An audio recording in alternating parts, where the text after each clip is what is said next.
In September of 2009, a man named Dale Pruitt walked into a barn sale outside Harlan County, Kentucky, and handed a tired-looking widow $20 less than she was asking for a cast-iron parlor stove buried under 3 decades of rust, wood ash, and something that had once been a bird's nest. The widow took the $250 without argument. She was glad to be rid of it. Dale loaded the stove into the bed of his '94 Chevy pickup, drove 32 miles home on Route 119, and set it on sawhorses in his workshop, with a flashlight and a wire brush and a feeling he had learned to trust over 22 years of buying and restoring old iron. By the time he was done that night, he had found something he would not talk about publicly for almost 4 years. When he finally did, in the fall of 2013, a man named Gilbert Voss, who held a materials science doctorate from the University of Tennessee and had spent 15 years advising foundries on production tolerances, told a room full of antique dealers and restoration hobbyists that what Dale had done was technically impossible, and that his price was a sentimental number disconnected from any verifiable metallurgical reality. Dale did not respond to Gilbert's speech. He was not in the room. He had driven home the same way he always did, on Route 119, in the same truck. 14 months later, in December of 2014, a collector from Philadelphia named Ruth Colby paid Dale Pruitt $26,000 for that stove. Cash. She did not negotiate. She held the invoice in both hands for a long moment before she signed it, and Dale said she looked like a woman who had just confirmed something she had always suspected was true.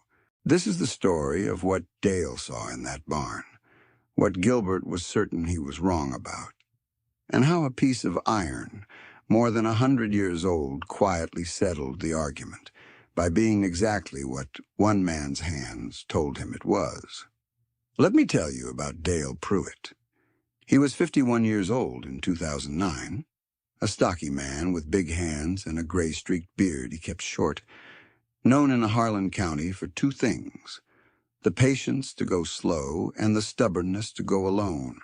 He had started restoring cast-iron cook stoves and parlor heaters in 1987, the year after his father, a boilermaker named Harold Pruitt, had handed him a cracked firebox door from a Sears-cataloged Laurel parlor heater and said, "Read the iron before you touch the iron."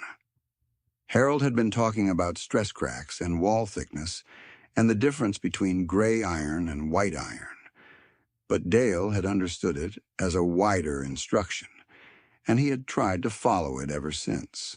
Harold Pruitt had worked iron his entire life, first as a boilermaker's apprentice in Middlesboro in 1951, and then at a coal company machine shop for 27 years. And what he had carried out of those decades was not a credential, but a vocabulary, a precise and calibrated sense of how iron behaved under different conditions of casting and cooling and use. Harold had never used the word expertise, and would not have recognized himself in it. He said he just knew what old iron sounded like when you hit it, and that most people never hit it right to find out. He died in 1998, at 71, leaving behind his boilermaker's tools, a shelf of foundry catalogs going back to 1903, and the ledger. Dale worked out of a concrete block workshop behind his house, 340 square feet, with a ceiling that cleared his head by about 8 inches. A gas forge sat in the corner for fitting and small repair work. A sandblasting cabinet ran along the back wall.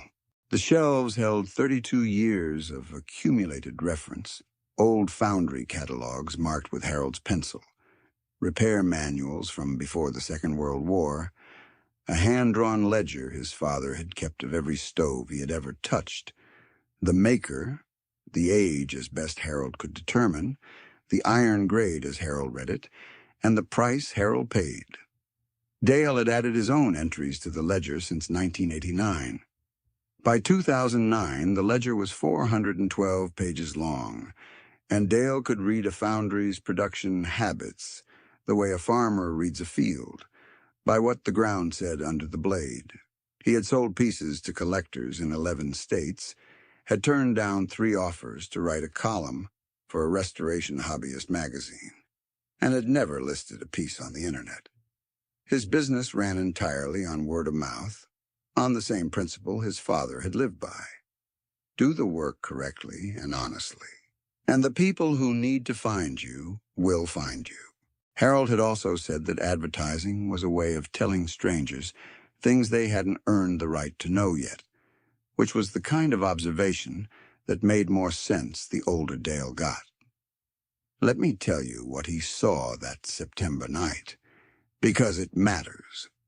The barn sale had been advertised in the county paper with 4 lines of text and no photographs, which was the kind of listing most collectors ignored and Dale had learned to pay attention to. He had arrived at 9 in the morning, an hour after the sale opened, and had spent 40 minutes walking the interior of the barn before he found the stove in the back corner, half behind a defunct chest freezer and a stack of aluminum storm windows. The widow, whose name was Arlene Stidham, told him it had been her husband Carl's, that Carl had picked it up somewhere 30 years ago with the idea of putting it in the hunting cabin, and that it had never made it that far. She did not know what kind it was. She wanted it gone. The stove was a parlor heater, the upright cylindrical style, common in the 1880s and 1890s, nickel-trimmed, with an ornate urn finial on the crown and a set of mica windows in the firebox door. It was filthy. The nickel was gone to black oxide under the grime. The mica panes were cracked, and one was missing entirely, replaced at some point with a piece of sheet metal that someone had cut with tin snips and was not the same shape as the original. The feet were half sunk in 3 decades of compacted bird droppings and sawdust. A person who did not know what they were looking at would have seen a ruined stove worth the price of scrap iron at best. Dale had looked at it for about 10 minutes before he picked it up and moved it clear of the freezer. He examined the base casting in the thin light from the barn door. He ran his thumb along the seam between the base and the lower firebox collar, and found the wall thickness where the casting was exposed. He straightened up and knocked the base with his knuckle. He knocked it a second time. The tone was not the flat, dead thud of typical gray iron. It was lower. It resonated a fraction longer. Harold had called that sound the bell note, and Harold had said it was a mark of melt control that most foundries in the 1890s did not have the patience or the equipment to achieve consistently. He had said he had heard it only twice in 40 years of working iron, and that both times the piece had been something other than what its surface suggested. Dale found Arlene Stidham near the barn door and paid her $250 and shook her hand and thanked her. She said she hoped it cleaned up nice. He said he expected it would. What he did not say was that the feeling that had settled in his chest at the sound of that second knock was the same feeling he had felt twice in 22 years, and that both of those times he had been right. He drove home on Route 119 with the windows down and the stove roped into the truck bed, and he set it on the sawhorses and got out the flashlight and the wire brush, and by midnight he had uncovered enough to know that Harold Pruitt had been right about the bell note, and that wherever this stove had come from, it had come from a foundry that understood something most foundries at the time did not. If you are not a follower of this kind of thing, you might want to subscribe and stay close, because what Dale found under that grime is the kind of thing that only reveals itself to people willing to go slow, and this story is worth hearing in full. Now let me tell you about Gilbert Voss, because the telling requires fairness. Gilbert was not a careless man, and he was not a dishonest one. He was 62 years old in 2013, lean and composed, with a habit of clicking his pen twice before he spoke, that people who worked with him had long since stopped noticing. He had spent 15 years advising industrial foundries on composition tolerances, tensile strength standards, and casting defect rates, and he was very good at that work. He could look at a metallurgical analysis report and find the problem in the second paragraph that most people missed in the fourth. He served on the board of the Appalachian Antique Stove Collectors Society and was frequently invited to speak at events and appraise pieces, and he spoke well and appraised carefully, and nobody had ever had serious cause to fault his technical knowledge. What Gilbert lacked was the experience of 40 years of running his hands over old iron in the dark. The October 2013 meeting of the Appalachian Antique Stove Collectors Society took place in a church fellowship hall in Kingsport, Tennessee, with 64 members in attendance, a buffet dinner, and 3 presentations. The room smelled of industrial carpet and coffee that had been ready since 4 in the afternoon. Gilbert Voss presented last, with a laptop and a projector he had brought himself, and the slides were clear and well prepared, with citations from 3 foundry history surveys and a materials database he had helped compile through the university's extension program. His argument was that consistent high-purity melt in 1890s Appalachian adjacent small foundry production was essentially non-existent, that the cupola furnace technology and fuel quality required to achieve it were simply not available to small and mid-tier producers in that period, and that therefore the claim circulating in collector circles that a Kentucky restorer had identified an unknown Appalachian foundry piece of exceptional composition at a rural barn sale for $250 was, as he put it with the patient precision of a man who had delivered this kind of assessment many times, a sentimental reading of evidence that did not support the conclusion. He said the word sentimental the way a good doctor says the word unfortunately. He meant it kindly. He clicked his pen once and said he would be happy to take questions.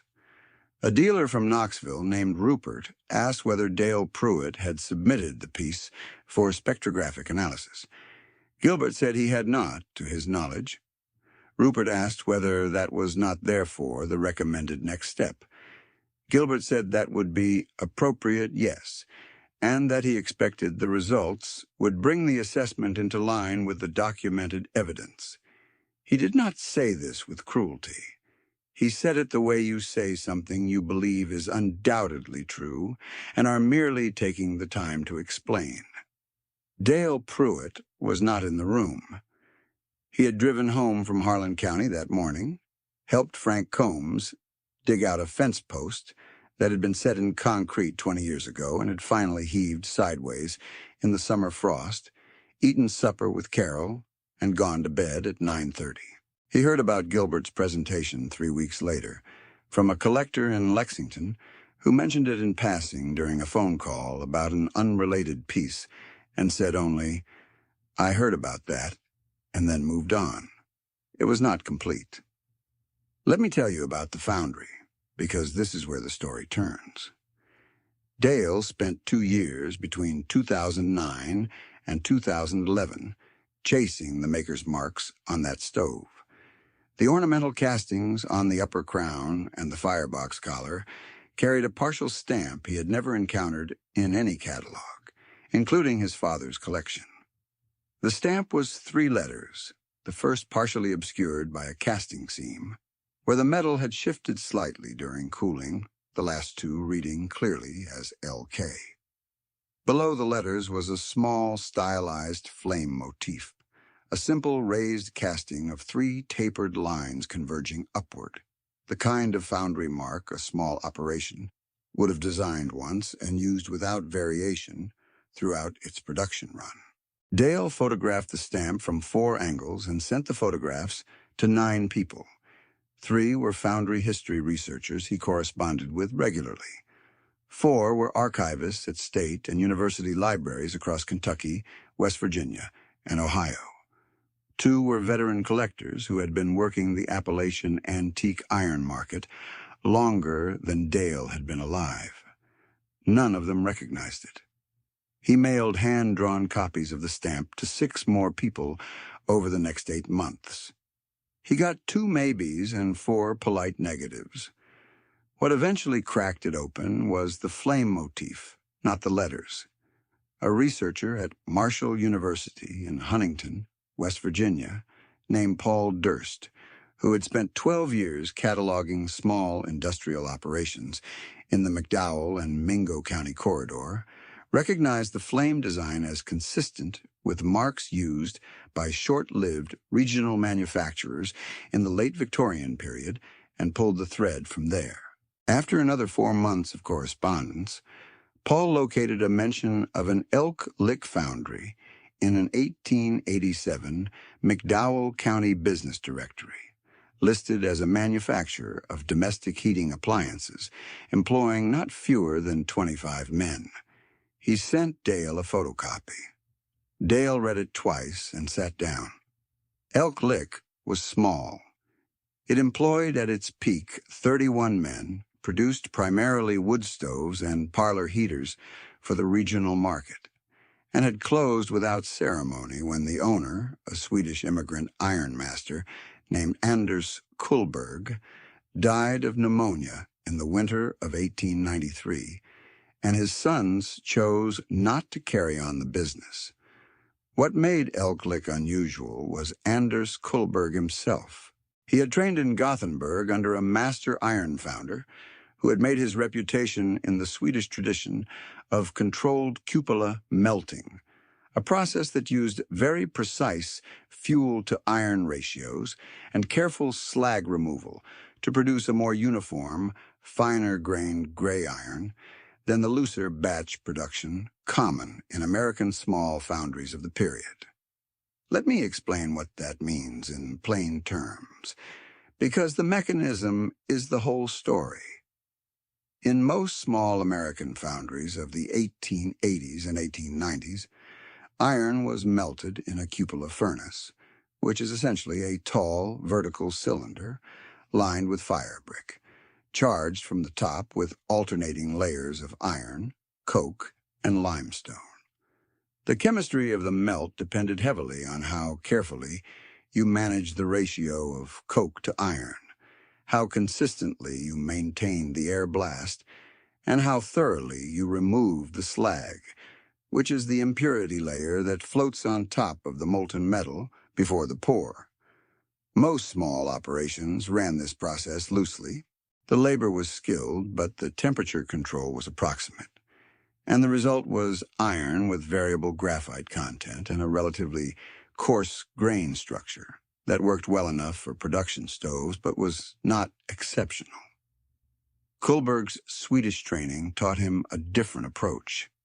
His modified cupola held a narrower temperature band through a secondary air injection system he had built into the lower tuyères, the openings through which air is forced into the furnace.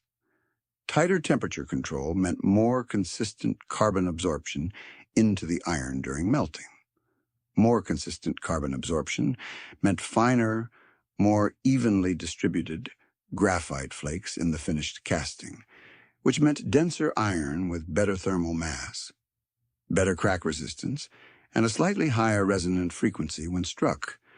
The bell note, in other words, was not an accident of the material. It was the signature of a specific melt process executed by a man who had spent 20 years learning to do it correctly.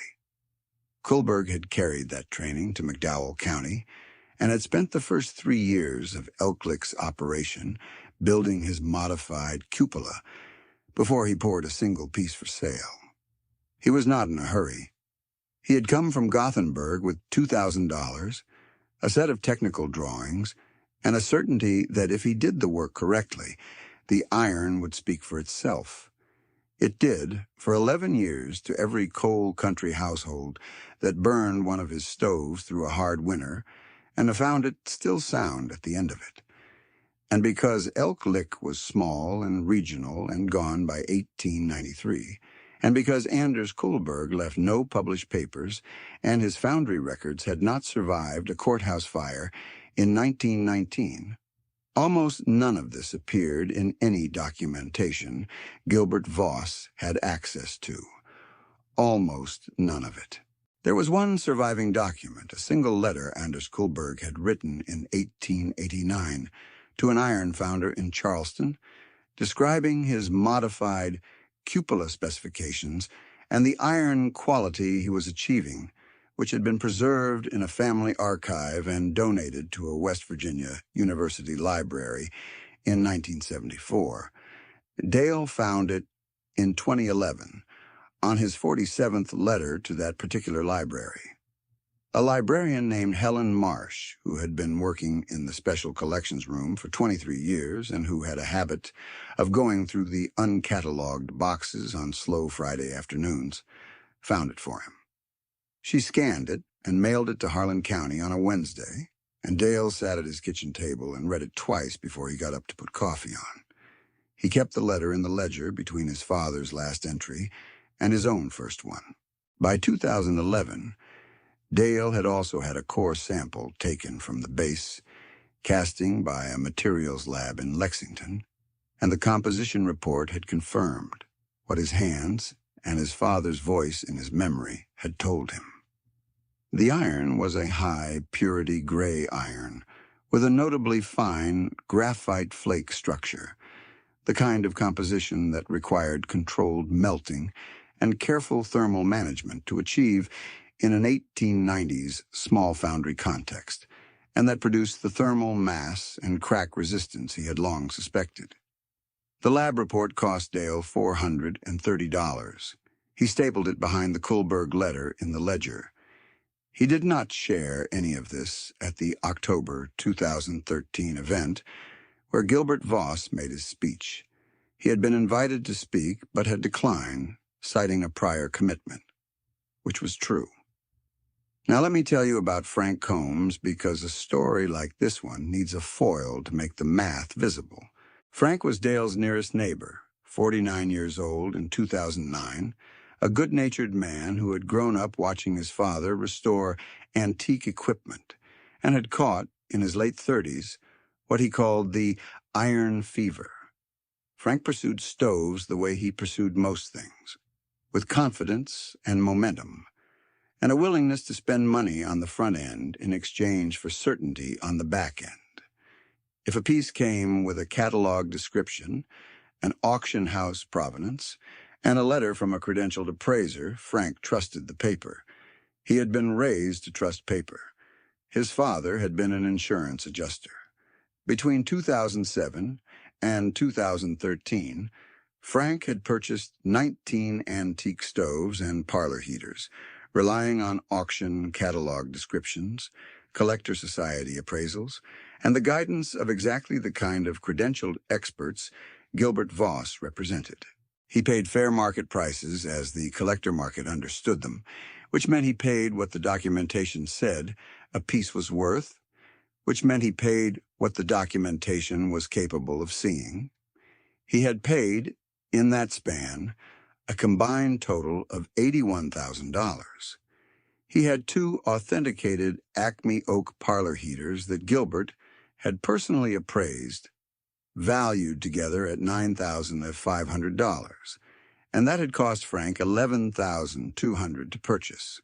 He had a Morning Glory base burner that a Pittsburgh dealer had certified as an excellent example of late-period Verlet production, which had cost Frank $4,000, and which the same dealer, 2 years later, offered to take back on consignment at $3,400. He had a set of 3 Glenwood kitchen ranges from a Vermont estate sale that a regional magazine had called exceptional examples of late Victorian production iron, and which had cost Frank $18,000 for the set. The magazine had not been wrong about the ranges. They were well documented and correctly identified and priced accurately for what they were. They were also what they appeared to be, which was nice production iron in good condition from a well-documented manufacturer, which is a fine thing to own and a predictable thing to sell.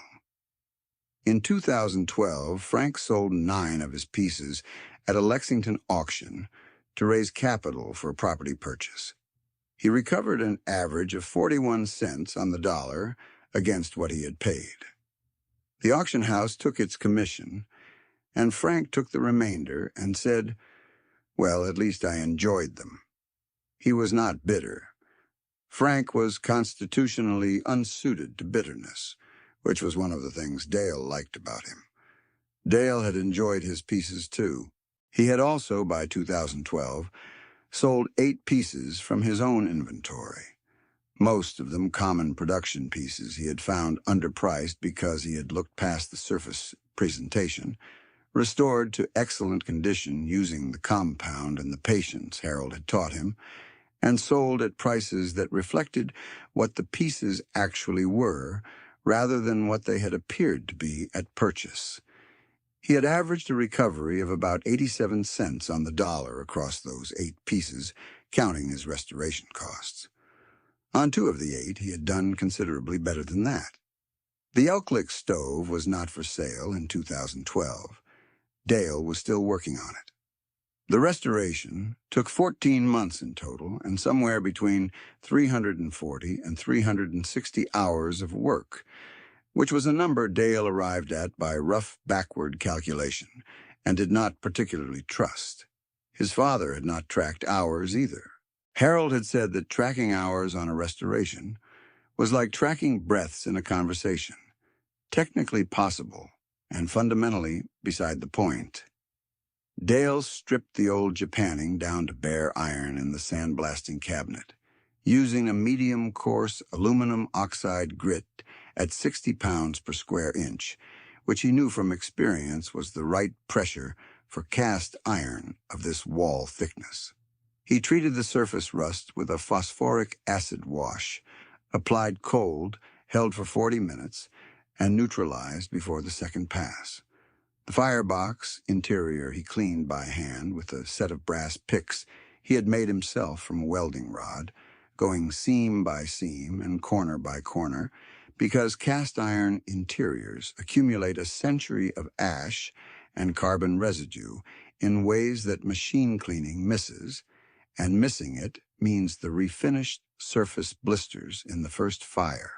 He repaired a hairline crack in the lower collar, casting using a cold welding compound he had been mixing himself since 1994, a proprietary blend he had developed by trial and modification over 11 years of use, and which he had written down in a notebook kept in the same drawer as the ledger.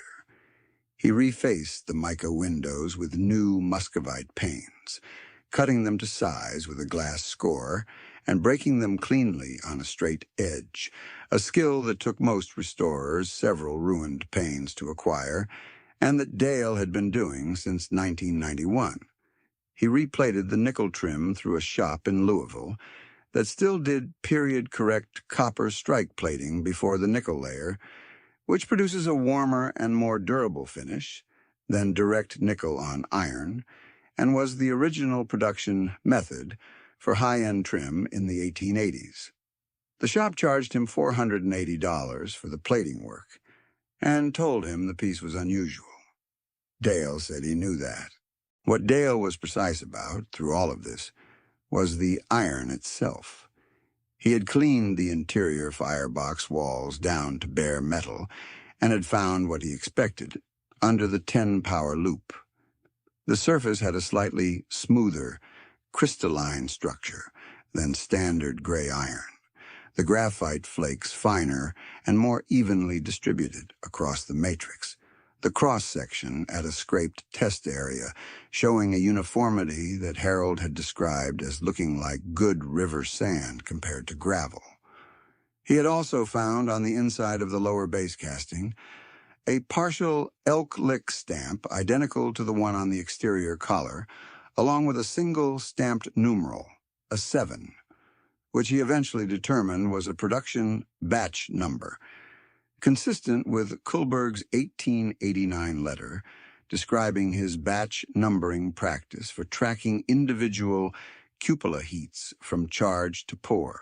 The stove was a documented elk lick piece from a batch number that fell within the foundry's middle production period, roughly 1886 to 1890, when Kullberg's modified cupola had been running at full capacity.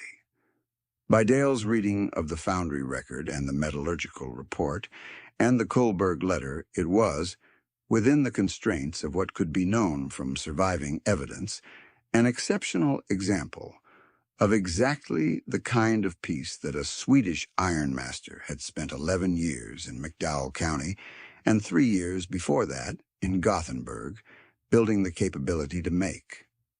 At a barn sale in Harlan County, Kentucky, for $250. Under 30 years of grime and a dead bird's nest. Dale finished the restoration in November of 2011 and put the stove in the far corner of his workshop with a single lamp angled to show the nickel trim. Carol came out to look at it that evening and stood in front of it for a while without speaking. She said it was the finest thing he had ever brought home. She said it in the way she said most important things, without elaboration, and Dale accepted it in the same way. He began to show the piece quietly to people he trusted in 2012 and 2013. Word moved the way it does in small collector communities, carefully and with built-in skepticism, passed between people who knew each other well enough to share a genuine recommendation without embarrassing themselves. It traveled through 2 or 3 intermediaries and across a year and a half of time before it reached a woman named Ruth Colby, who had spent 30 years building a collection of exceptional American domestic ironwork, who lived outside Philadelphia, and who traveled 6 or 8 times a year to look at pieces that reached her through exactly this kind of careful passage. Ruth was 64 years old in 2014, a precise and unhurried woman who had retired from museum acquisition work 12 years earlier with a set of standards that had never adjusted downward. She had been told about a Kentucky restorer and a parlor heater with documentation she should see, and in August of 2014, she called Dale on the telephone and asked if she could come down and look at it. She did not ask for photographs first. She said photographs did not tell her what she needed to know. She drove down in October with her own 10-power loop, her own reference files in a battered leather briefcase, and a copy of the same 1889 Kullberg letter, which she had found through a separate line of research 2 years earlier, and which had been sitting in her files since 2012, waiting for the physical piece it described. She had known the letter existed. She had not known the piece existed. The two arriving at the same moment, through separate channels, was the kind of convergence she had learned over 30 years to pay close attention to. She spent 4 hours in Dale's workshop. She did not speak much while she was examining the stove. She used her loop on the interior firebox surface for 11 minutes, which Dale knew was 11 minutes because he watched the clock without meaning to, the way you watch something that matters. She asked 3 questions: whether Dale had the lab report, whether the batch numeral was legible in photograph, and whether he had any other elk lick pieces. Dale said yes to the first 2 and no to the third. Ruth said she had suspected as much. She looked at the stove for a long time after that without saying anything, the way a person looks at something they have been looking for without knowing they were looking. Before she left, she made an offer: $26,000. Dale said he would think about it. He was not performing reluctance.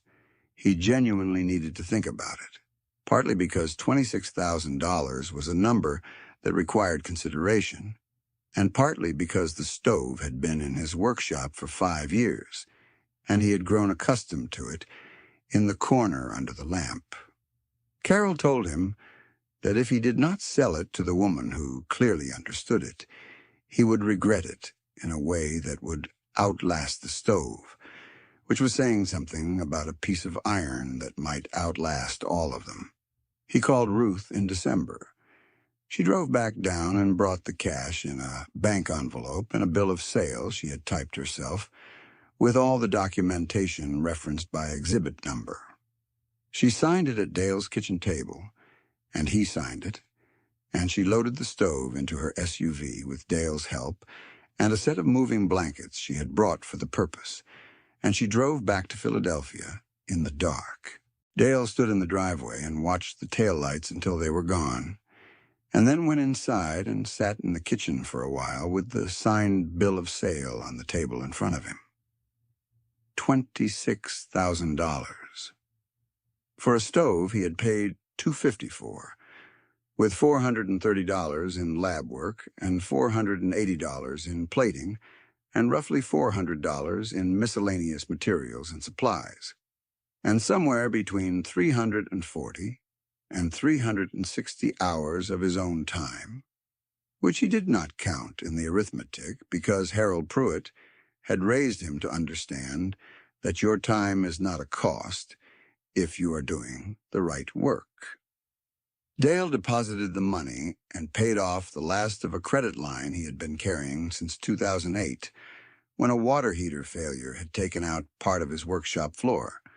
The remainder he put into a savings account. He bought a new sandblasting cabinet in February of 2015 and had it delivered and installed and running by March. It was a better machine than the one it replaced, and Dale used it that same week on a favorite parlor stove he had found at a church rummage sale in December, which was ordinary production, gray iron in fine condition, and which he eventually sold for $460 to a collector in Tennessee.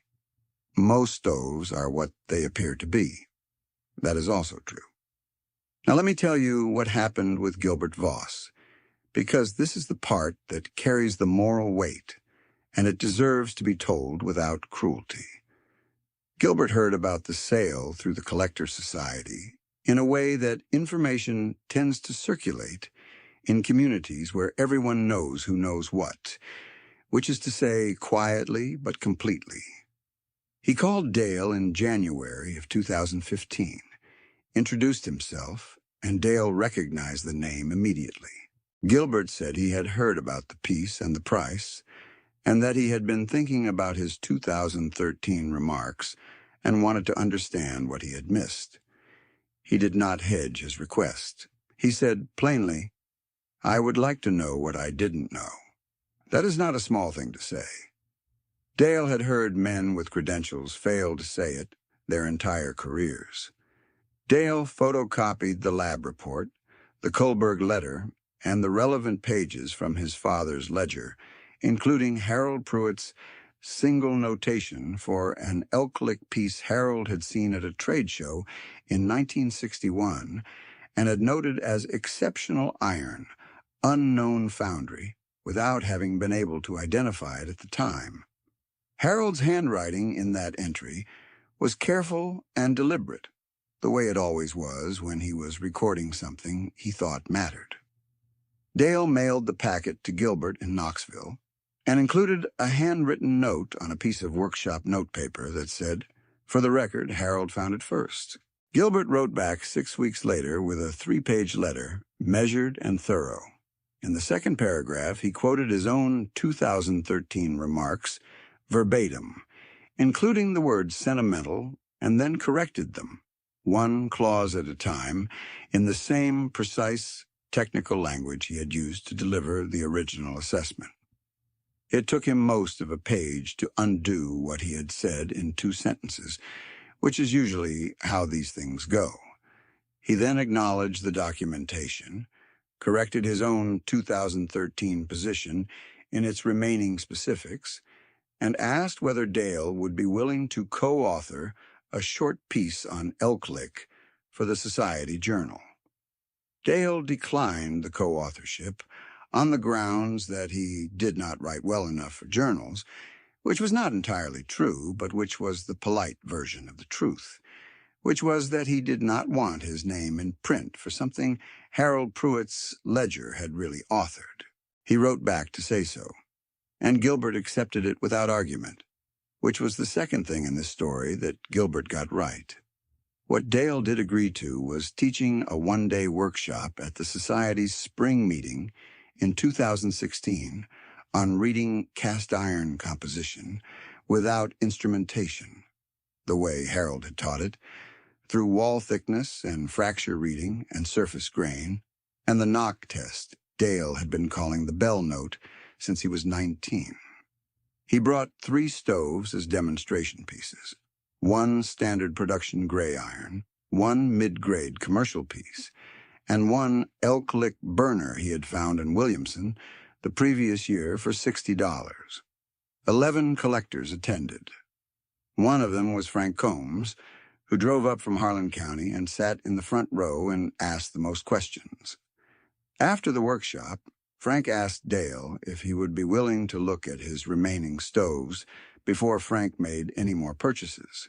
Dale said he would, on the condition that Frank understood that what Dale knew was not a certification and was not a guarantee and could be wrong on any given piece.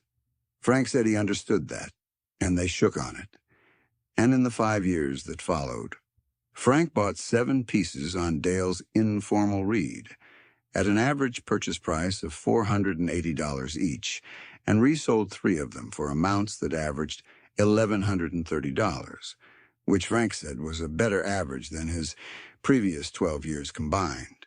He said it without bitterness, because Frank was not built for bitterness. He said it the way you say something true that also happens to be funny.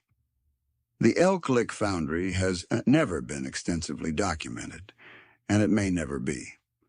The courthouse fire of 1919 took most of the operational records. Anders Kullberg's sons moved to Ohio after their father's death and left no papers with any historical society. What survives is the 1889 letter in the West Virginia University Archive, a partial production ledger Dale found in 2017 at a McDowell County estate sale for $8, a few scattered mentions in period county directories, and Harold Pruitt's single 1961 notation in a 412-page ledger that now occupies a permanent place on the shelf above Dale's workbench in the concrete block workshop behind his house in Harlan County. Dale is 68 now. He has identified, in the years since the barn sale, 2 more pieces that he believes came from Kullberg's foundry, one in a resale shop in Williamson, West Virginia, and one at a farm auction outside Pikeville. He paid a combined total of $140 for both. He has not sold them.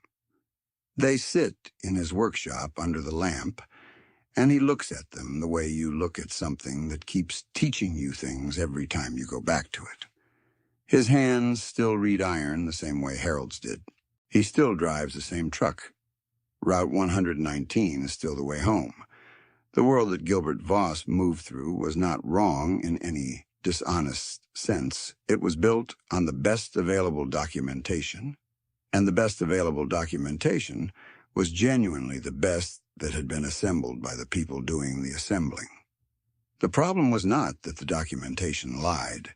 The problem was that the documentation ended where the archive ended, and the archive ended where the courthouse fire had been.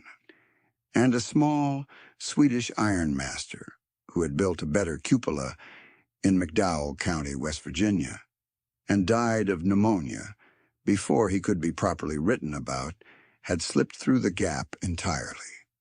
Gilbert operated in the logic of the documented world, which held that what cannot be verified by surviving record does not reliably exist as a category of claim.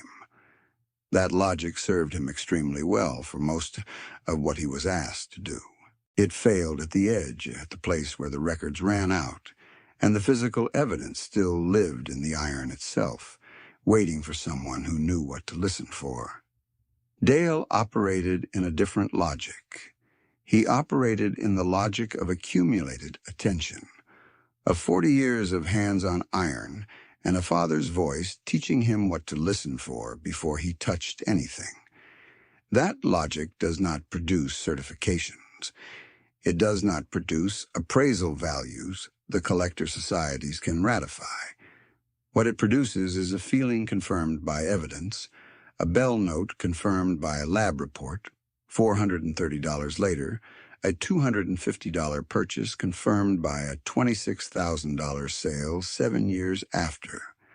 There is a difference between the two kinds of knowing, and it is not that one is superior to the other in all situations.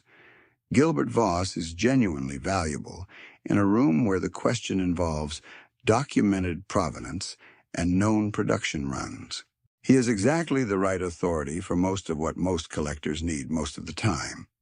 The problem is the edge, the place where the documentation ends, and the archive has a hole in it, which is also the place where the most interesting things sometimes hide, because they were too small, or too brief, or too regional, or simply too unlucky to have left enough paper to survive a fire. Dale found things in the holes. He found them because Harold Pruitt had taught him to listen in the dark, and because Dale had spent 22 years before that barn sale training his attention on the same frequency his father had used. That is not sentiment, and it is not luck, and it is not a gift that some people have and others do not. It is a skill built from a very large number of hours in a small room with a flashlight and a wire brush, and the patience to go slow. What a system can measure, it will measure, and it will protect its measurements, and most of the time that is enough. The barns at the edges of the documented world hold what slipped through. The things that slip through are not always special. Most old stoves are just old stoves, and most barn sale prices are fair prices for ordinary iron, and most bell notes are just the sound of your knuckle on a piece of metal. But sometimes, in a corner under 30 years of grime, there is a note that rings a fraction too long. Most people walk past it. The people who stop learn somewhere from someone who also stopped. Dale Pruitt learned to stop from Harold Pruitt. The ledger on the shelf above his workbench has 461 pages now. Harold's handwriting's at the front, fading but still legible under good light, each entry careful and specific and dated. Dale's is at the back, working toward the same clarity, adding pages the same way his father did. One piece at a time, one entry at a time, every stove he has touched, recorded and measured and described, so that whoever eventually opens the ledger after Dale is gone will find the knowledge still there, waiting to be read. Some things are not cataloged, they are carried.